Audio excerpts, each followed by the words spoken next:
নমস্কাৰ এই মুহূৰ্তত আইবৰ্ষে ৰাতিপুৱাৰ বকেটা গুৰুত্বপূৰ্ণ খবৰ ৰাজ্যৰ যিসকল মহিলা আছে তেওঁলোকৰ কাৰণে ভাল খবৰ আহিছে অমৃত বৃক্ষ আন্দোলনৰ গছ ৰোপণ কৰা মহিলাই লাভ কৰিব 10,000 কোটি টকা 40 লাখ মহিলাৰ বেংক একাউণ্টত থমাই দিব অসম চৰকাৰে 10,000 কোটি টকা প্ৰথম কিস্তিত 10,000 টকা পোৱাৰ পিছত দ্বিতীয় কিস্তিত লাভ কৰিব 25,000 কোটি টকা আত্মসহায়ক গোটৰ মহিলাই এই ভিডিঅ'টো সম্পূৰ্ণকৈ চাব লগতে পোষ্ট অফিচত একাউণ্ট থাকিলে লাভ কৰিব 44,995 টকা আপোনাৰো আছে নেকি পোষ্ট অফিচত একাউণ্ট আনন কেইবাটাও গুৰুত্বপূৰ্ণ ভাল খবৰ আহিছে চৰকাৰী যিসকল কৰ্মচাৰী আছে তেওঁলোকৰ দৰমহা বৃদ্ধি কৰিব কেন্দ্ৰীয় চৰকাৰে পুনৰবাৰ তেওঁলোকৰ ডিএ বৃদ্ধি কৰিব কেন্দ্ৰীয় চৰকাৰে লগতে আনন কেইবাটাও গুৰুত্বপূৰ্ণ খবৰ আহিছে আনহাতে ৰাজ্যৰ মুখ্যমন্ত্ৰী হিমন্ত বিশ্ব শৰ্মাই কেইবাটাও গুৰুত্বপূৰ্ণ মন্তব্য কৰিছে একেলগে জনাম ভিডিঅ'টো চোৱাৰ আগতে এটা ৰিকুৱেষ্ট যদি আপুনি চেনেলটোত নতুন গাইছে তেন্তে চেনেলটো সাবস্ক্ৰাইব কৰাৰ লগতে ভিডিঅ'টোত এটা লাইক কৰি দিব তেন্তে আহক বন্ধু বান্ধৱীসকল আজিৰ ভিডিঅ'টো আৰম্ভ কৰোঁ ৰাজ্যৰ প্ৰথম গুৰুত্বপূৰ্ণ খবৰটো হৈছে ডাঙৰ গুৰুত্বপূৰ্ণ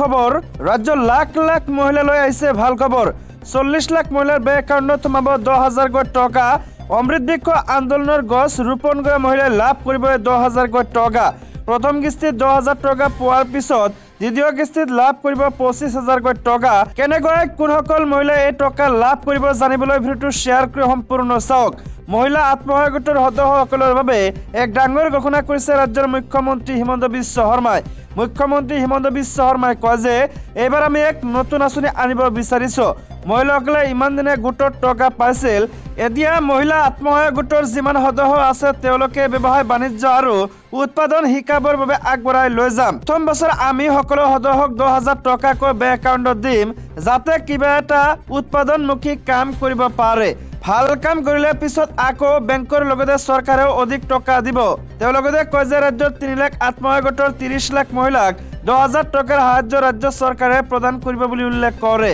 প্ৰথমে 10,000 টকা ভাল কাম কৰি দেখুৱালে পিছলৈ আকৌ 15,000 টকা মহিলাৰ বেংক একাউণ্টত সোমাব প্ৰতিটো জিলাত এই 10,000 টকাৰ ফৰ্ম দিয়া আৰম্ভ কৰিছে ৰাজ্য চৰকাৰে এইটো মাহতে লাভ কৰিব দ্বিতীয় ডাঙৰ খবৰটো হৈছে পোষ্ট অফিচত একাউণ্ট থাকিলে লাভ কৰিব 44,995 টকা আপোনাৰ পোষ্ট অফিচত একাউণ্ট আছে নেকি যদি আপুনিও আপোনাৰ বিনিয়োগৰ ওপৰত প্ৰচণ্ড আগ্ৰহ লাভ কৰিব বিচাৰে তেন্তে এই খবৰটো আপোনাৰ বাবে আসলতে আজি এক খবৰটোত পাব আমি আপোনালোকক ডাকঘৰৰ এনে এক প্ৰচণ্ড আঁচনিৰ বিষয়ে জনাবলৈ ওলাইছো য'ত 44,995 টকাৰ সুদ 1 লাখতকৈ অধিক বিনিয়োগত উপলব্ধ হ'ব ডাকঘৰ সঞ্চয় আঁচনিৰ এটা সময় জমা আঁচনি আছে যাক আপুনি এফডি আঁচনি বুলিও ক'ব পাৰে ডাকঘৰত গ্ৰাহকে এবছৰ 2 বছৰ 3 বছৰ আৰু 5 বছৰৰ বাবে টকা জমা কৰিব পাৰে বৰ্তমান ইণ্ডিয়া পোষ্টে এবছৰৰ বাবে 6.9% 2 বছৰৰ বাবে 7% 3 বছৰৰ বাবে 7.1% আৰু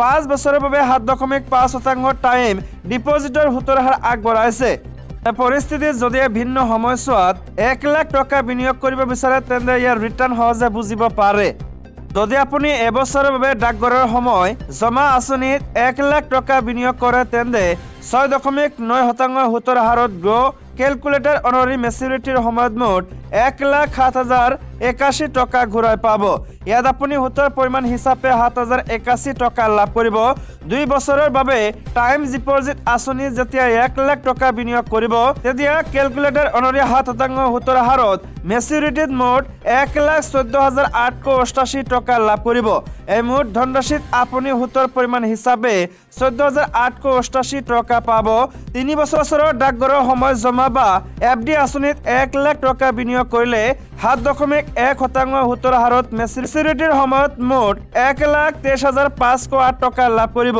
ইয়াত আপুনি ৰিটাৰ্ণ বা সুদ হিচাপে 23,508 টকা লাভ কৰিব যদি আপুনি 5 বছৰ বা এই দীঘলীয়া টাইম ডিপজিট আঁচনিখনত 1 লাখ টকা বিনিয়োগ কৰে তেন্তে 7.5% সুতৰ হাৰত গ্ৰ ক্যালকুলেটৰ মতে মেচুৰিটিৰ সময়ত আপুনি মুঠ 1,44,995 টকা লাভ কৰিব ইয়াত আপুনি সুদ হিচাপে 44,995 টকা ৰিটাৰ্ণ পাব ৰাজ্যৰ 3 নম্বৰ ডাঙৰ খবৰটো হৈছে ৰামময় সমগ্ৰ দেশ হনুমানৰ মুখা পিন্ধি মাজুলীত শূন্যত গদা ঘূৰালে ৰাহুল গান্ধীয়ে এতিয়া সমগ্ৰ দেশ ৰামময় হৈ আছে ৰাজনীতিকৰ পৰা অভিনেতা অভিনেত্ৰীলৈ উদ্যোগপতিৰ পৰা ব্যৱসায়ীলৈ এতিয়া সকলোৰে লক্ষ্য হৈ পৰিছে ৰাম জন্মভূমি অযোধ্যা 22 জানুৱাৰীত ৰাম মন্দিৰৰ প্ৰাণ প্ৰতিষ্ঠা মহোৎসৱ ব্যস্ততাৰ অন্ত নাই ৰামনগৰীৰ পুৰৰ পৰা মুম্বাইলৈ আৰম্ভ হৈছে কংগ্ৰেছৰ ভাৰত জোড়ো ন্যায় যাত্ৰা।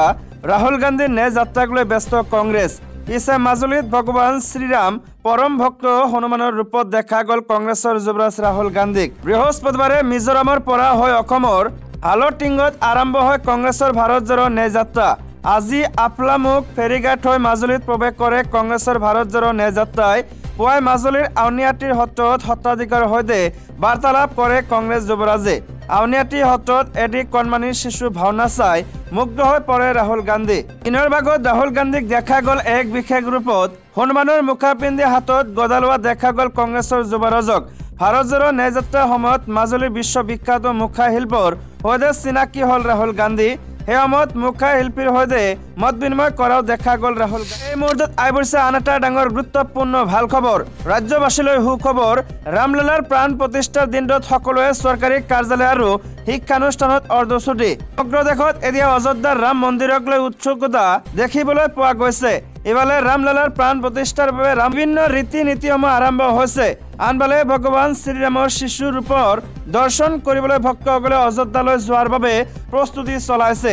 যেহেতু ভক্তসকলক 22 জানুৱাৰীৰ প্ৰাণ প্ৰতিষ্ঠাৰ দিনা অযোধ্যালৈ নাহিবলৈ অনুৰোধ কৰা হৈছে, গতিকে ভক্তসকলে নিজ নিজ ঠাইৰ পৰাই ৰামলালাৰ প্ৰাণ প্ৰতিষ্ঠা অনুষ্ঠান উদযাপন কৰিব।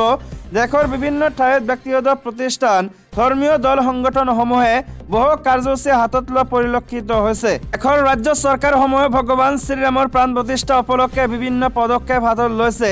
ৰাম মন্দিৰৰ প্ৰাণ প্ৰতিষ্ঠাৰ বাবে দেশৰ কেইবাখনো ৰাজ্যত বিদ্যালয়, মহাবিদ্যালয়, চৰকাৰী কাৰ্যালয় বন্ধ দিয়া হৈছে।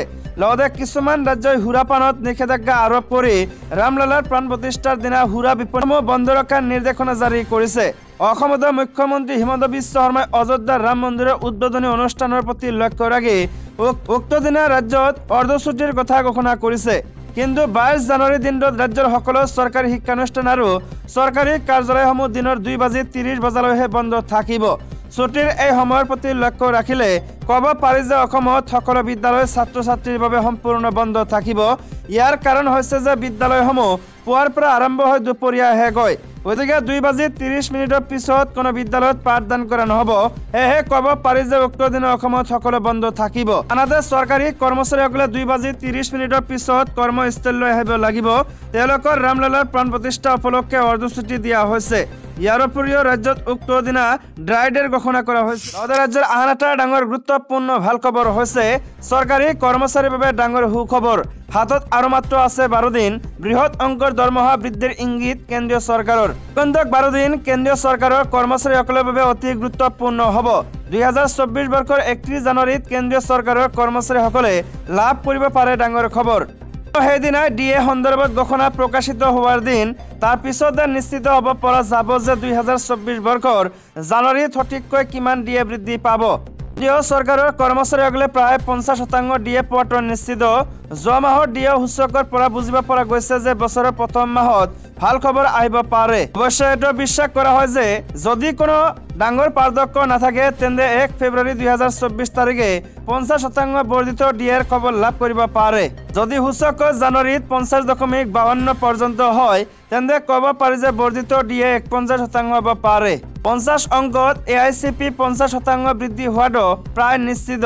অৰ্থাৎ এইবাৰ 4% ডিএ বৃদ্ধি হোৱাটো একেবাৰে নিশ্চিত।